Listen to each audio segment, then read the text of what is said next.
Holmes, Yes? I don't quite follow this. Ah, splendid. Musgrave. Every rod in the house. Thank you.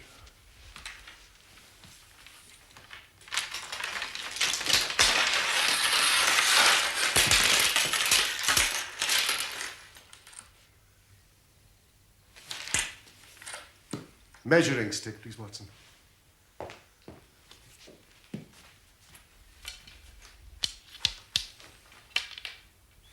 Would you hold that for me, Musgrave, please? And that. Now, will you take the last yard of the string and tie it to the base of the fishing rod, Watson? Yes. And when you've done that, would you bring the ritual and join me on the lawn?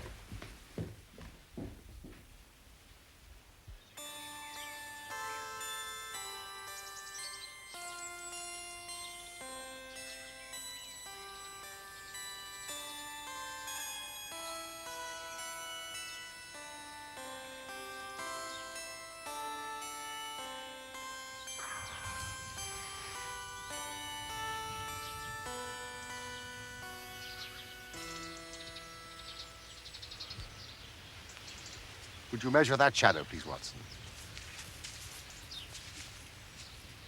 9 feet.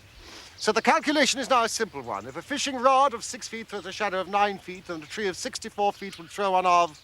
98. 96. Yes, of course. And the line of one, of course, would be the line of the other.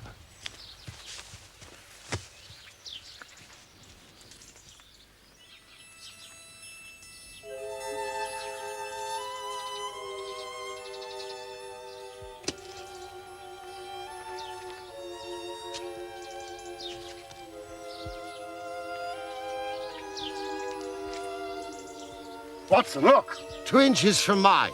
Mark made by Brunton. Now, read out the steps.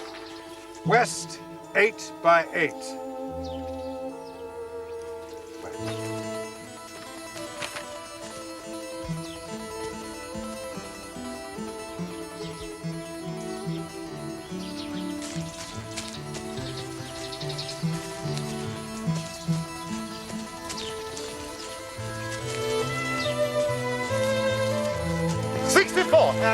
South.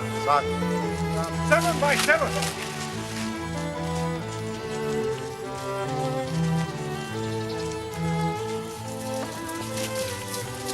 49. West 6 by 6.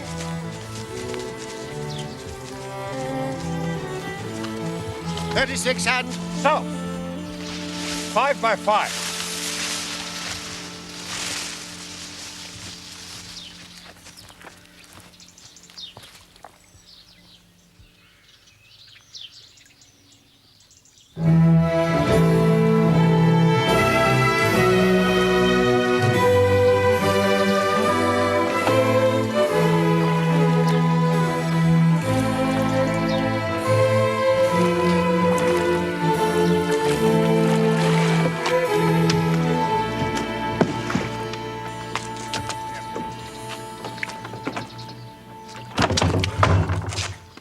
And? 2 by 2. 1, 2, 3, 4. I don't believe it. Some mistake in your calculations. That's impossible.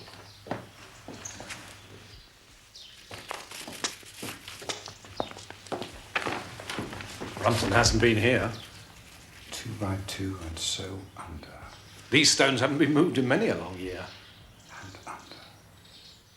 Holmes, you've forgotten the and under. Is there a cellar under here? As old as the house.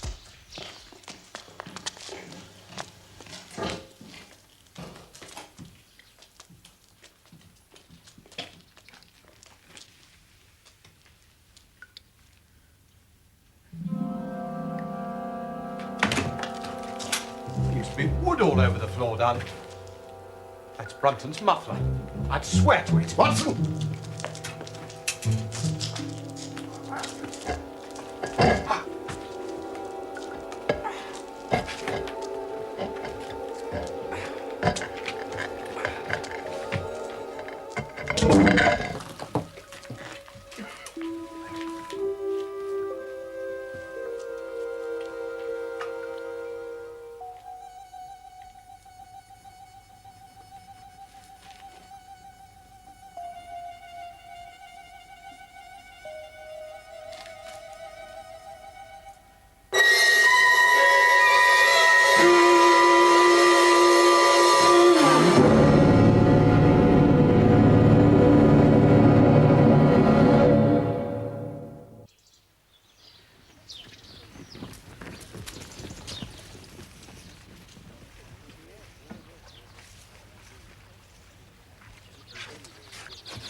Inspector, this is a friend of mine, Dr. Watson. Inspector, I have some experience in forensic pathology. The man has been dead for 2 days. Cause of death, suffocation. No wound or bruise on his person, sir? None. Accident, eh? Oh, there's no doubt about it. He must have been down there alone, and the flagstone just fell shut on him, poor fellow. Sir Reginald, I'm told that your butler was down in the cellar in an unused part of the house. What was his business there, sir? A butler's duties are many and varied, Inspector. I can't possibly answer that question. Well, no one would have heard his cries for help in that part of the house. That is the point, surely, Inspector.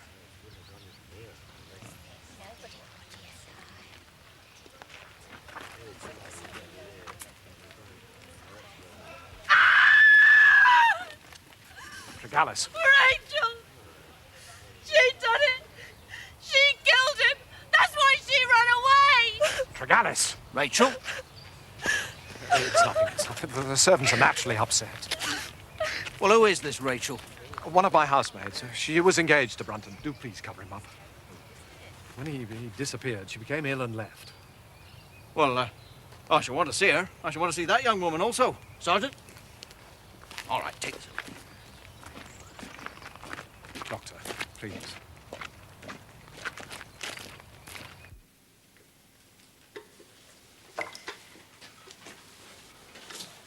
The local inspector, Holmes, would like. If you could find a plausible explanation for him to avoid publicity in this wretched... I must confess that so far I am disappointed in my investigation. I had reckoned upon solving the matter when once I'd found the place referred to in the ritual, but now that I'm here, I'm as far as ever from knowing what it was your family concealed with such elaborate precautions. But you've solved my mystery of Brunton. But how? How did his fate come upon him? And what part has been played by the woman who's disappeared?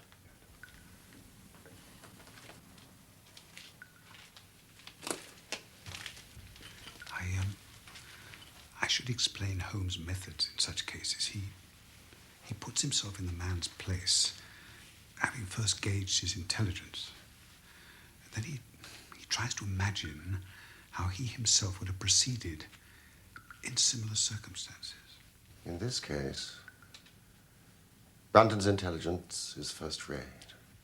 So you see, it is unnecessary to make allowance for the personal equation. As the astronomers have dubbed it.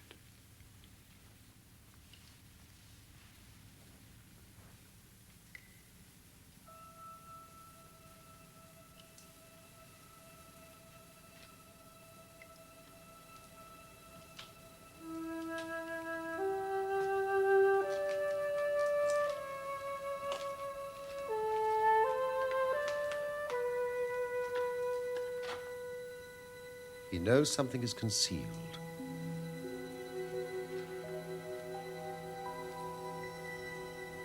He has spotted the place.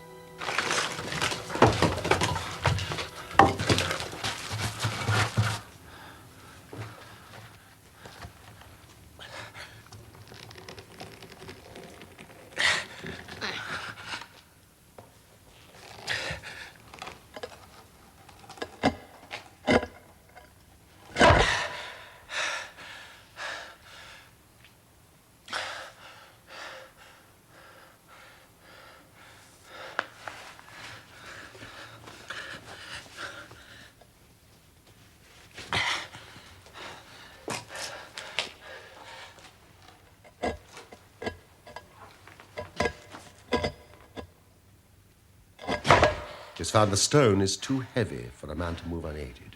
So, what does he do? Help from outside. No one to trust. Help from inside. But who? Rachel. She still loves him. He sees it in her eyes, for all her show of hate.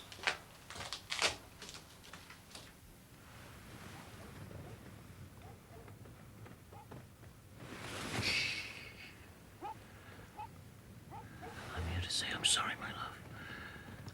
I'm a foolish man. I don't deserve you.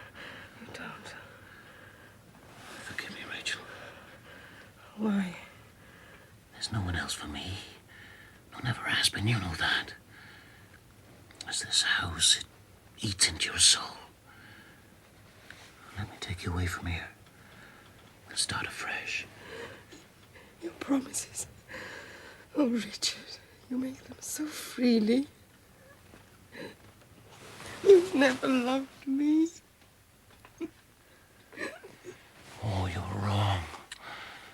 Oh, I love you for your beauty and your spirit. We're a perfect match. With my brains and your heart. What do we want with service to others? The world is out there calling us, my love. And how do we get out there with no money? We'll have all the money we need. I've found something in this house all them country squires have missed. Now I've found it and I'm ready to go. Not without you. I couldn't live without you. I'm to be your husband, Rachel.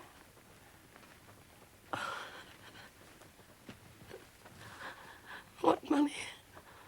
What have you found? Come with me. Put on your gown, I'll show you.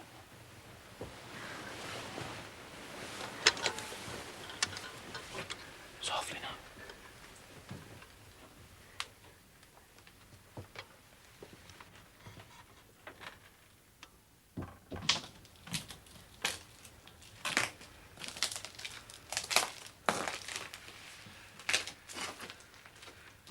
There it is. Under that stone. All we have to do is lift it. Now pick up that wood. And when I lift this, you wedge it. Come on, woman, do as I tell you. Ready?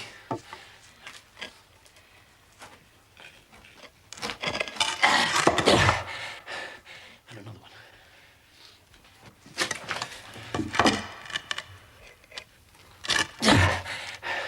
And that one over there. There is a slight indentation on this log. And on this. Caused by the weight of the stone. Heavy work for a woman. And this, I think, has been used finally as a support.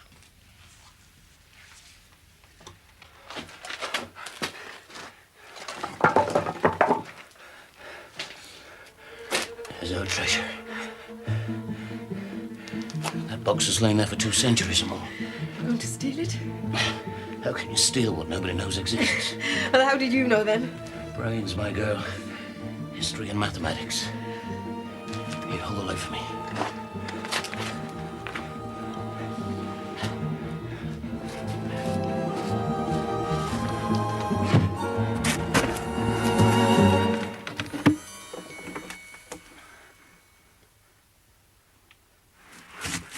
Bring the light closer.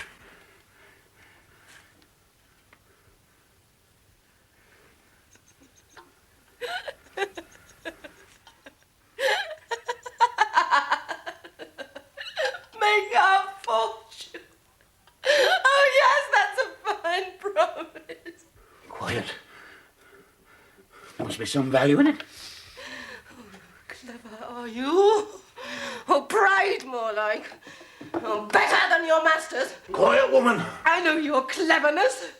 Husband, you just needed me to help you. If it had been treasure, you'd have been off and away without me. You'd have gone with her. You're a fool if you believe that.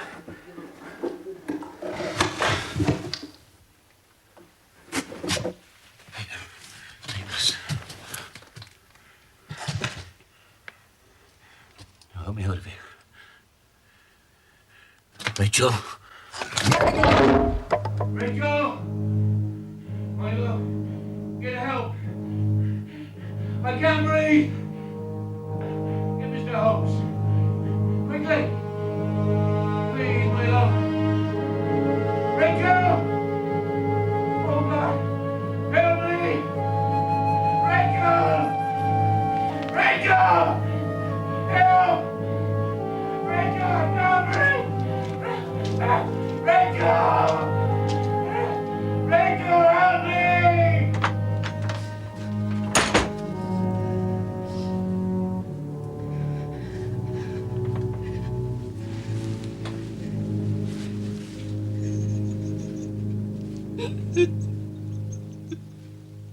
That will explain her blanched face and her fevered brain at breakfast the next morning.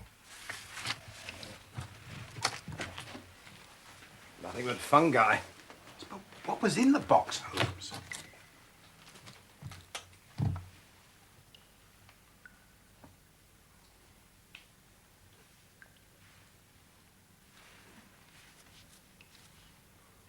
It's Charles I. We may find something else of Charles I. The bag that was fished from the mere. Gentlemen, look. It's a jewel. Family heirloom. It's possible. Your ancestor, Sir Ralph Musgrave, was he a prominent cavalier?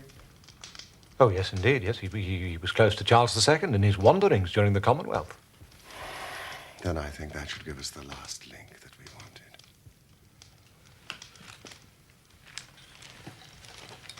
Gentlemen, you must bear in mind, when the royal party were driven into exile, they probably left many of their most precious possessions buried behind them, with the intention of returning for them in more peaceful times. Gold, Musgrave. Watson, I believe you have in your hand a relic which is not only of great intrinsic value, but also of great importance as a historical curiosity. What is it? Nothing less than a fragment of the ancient crown of the kings of England. The crown? Oh, no, Holmes, it's too fanciful.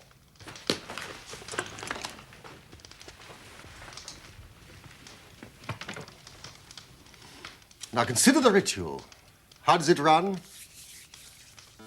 Whose was it? His who is gone. That was the execution of Charles. And then, who shall have it? He who will come. That was Charles II, whose advent was already foreseen. There can, I think, be no doubt, gentlemen, that this battered and shapeless diadem once encircled the brows of the Royalstons. But how came it to my family? When Charles I was executed, the crown was seized, broken into pieces, and sold for 1,000 guineas.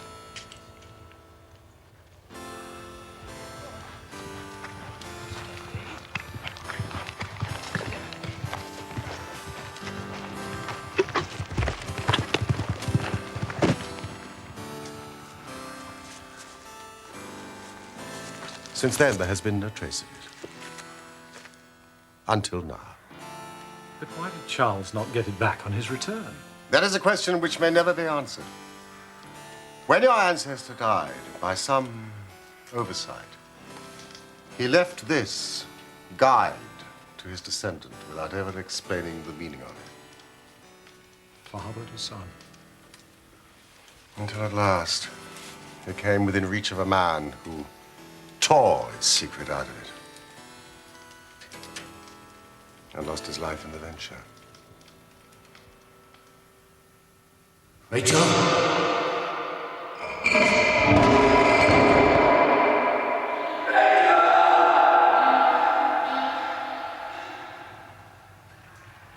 Was it chance the wood slipped? Was she only guilty of silence? She had a passionate Celtic soul. The man had wronged her. She had him in her power. Might it not have been vengeance that sent the stone crashing? Her hand that dashed it away. And what has become of her? Very probably she's far away from Hurlstone now and carries her secret with her.